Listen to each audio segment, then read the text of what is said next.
जय गुरु जी, शुक्राना गुरु जी, सारी संगत जी को जय गुरु जी। ओम नमः शिवाय, शिव जी सदा सहाय। ओम नमः शिवाय, गुरु जी सदा सहाय। शिव पुराण श्री रुद्र संहिता खंड 3 34वां अध्याय पद्मा पिपलाद की कथा। ब्रह्मा जी बोले, नारद जी, शैलराज हिमालय राजा अनरण्य की कथा सुनकर बोले कि हे मुनि वशिष्ठ, आपने मुझे बहुत ही उत्तम कथा सुनाई है। अब मुझ पर कृपा करके मुझे ऋषि पिपलाद और देवी पद्मा के विवाह से आगे की भी कथा सुनाइए। पद्मा को पत्नी बनाकर ऋषि कहाँ गए और उन्होंने क्या किया? शैलराज हिमालय के इस प्रकार कहे प्रश्नों को सुनकर मुनि वशिष्ठ बोले, पर्वतराज, ऋषि पिपलाद अत्यंत वृद्ध थे। उनकी कमर झुकी हुई थी तथा वे कांप कांप कर आगे चल पाते थे। इस प्रकार बुरे ऋषि की पत्नी बनकर देवी पद्मा उनके साथ उनकी कुटिया में आ गई। पद्मा रूपवती होने के साथ साथ गुणवती भी थी। वह साक्षात लक्ष्मी का रूप थी। अपने पति को वह साक्षात विष्णु समझकर उनकी सेवा करती थी। एक दिन की बात है, देवी पद्मा स्वर्णदा नामक नदी में स्नान करने गई। तभी धर्मराज वहां आ पहुंचे और उनके मन में पद्मा की परीक्षा लेने की बात आई। धर्मराज ने राजसी वस्त्रों एवं आभूषणों को धारण किया और रथ में बैठ गए।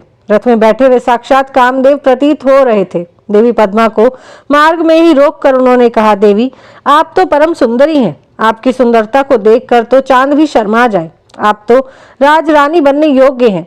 आप इस भयानक जंगल में उस बूढ़े पिपलाद के साथ क्या कर रही हैं? वह बूढ़ा तो मृत्यु के बहुत पास है। देवी, आप उसको त्याग कर मेरे साथ चले। मैं आपको अपने हृदय में स्थान दूंगा। आप मेरी रानी बनकर राज करेंगी। आपकी सेवा करने के लिए हजारों दासियां होंगी जो आपकी हर आज्ञा को शिरोधार्य करेंगी। मैं स्वयं आपका दास बनकर रहूंगा। यह कहकर धर्मराज रथ से नीचे उतरकर देवी पद्मा का हाथ पकड़ने हेतु आगे बढ़े। यह देखकर पद्मा क्रोधित हो गई और पीछे हटकर जोर से बोली, अरे मूर्ख, अज्ञानी, अधर्मी, पापी, दूर हट जा। यदि तूने मुझे स्पर्श भी किया तो तू नष्ट हो जाएगा। तू काम में अंधा होकर मेरे पतिव्रत धर्म को भ्रष्ट करना चाहता है। तू क्या सोचता है कि तेरा यह राजसी रूप और धन देखकर मैं अपने परम पूज्य महातेजस्वी ऋषि पिपलाद को त्याग दूंगी? नहीं, कदापि नहीं।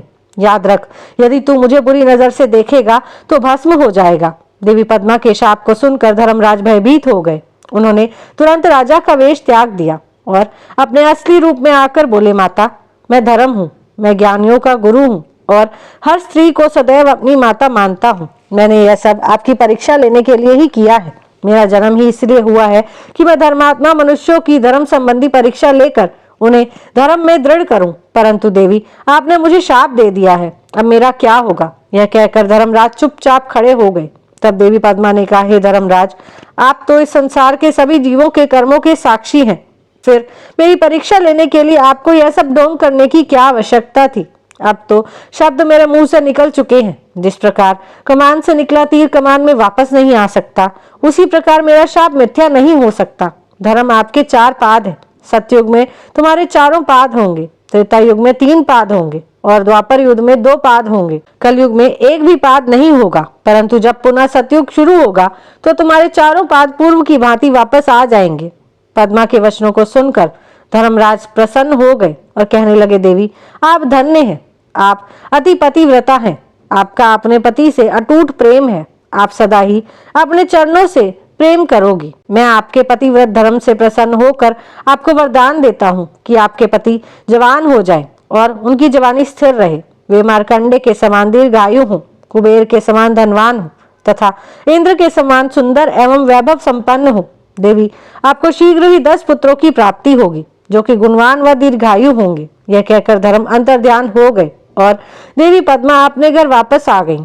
उसने घर पहुंचकर देखा तो उनके पति धर्म के वरदान के अनुसार जवान हो गए थे। उनके घर में सुख विलास की भी सुविधाएं मौजूद थीं। इस प्रकार पिपलाद और पद्मा सुखपूर्वक जीवन व्यतीत करने लगे। कुछ समय पश्चात देवी पद्मा को 10 पुत्रों की प्राप्ति हुई, जिन्हें पाकर दंपति का जीवन खुशियों से भर गया। यहीं पर शिव पुराण श्री रुद्र संहिता खंड 3 34वां अध्याय समाप्त होता है। जय गुरु जी।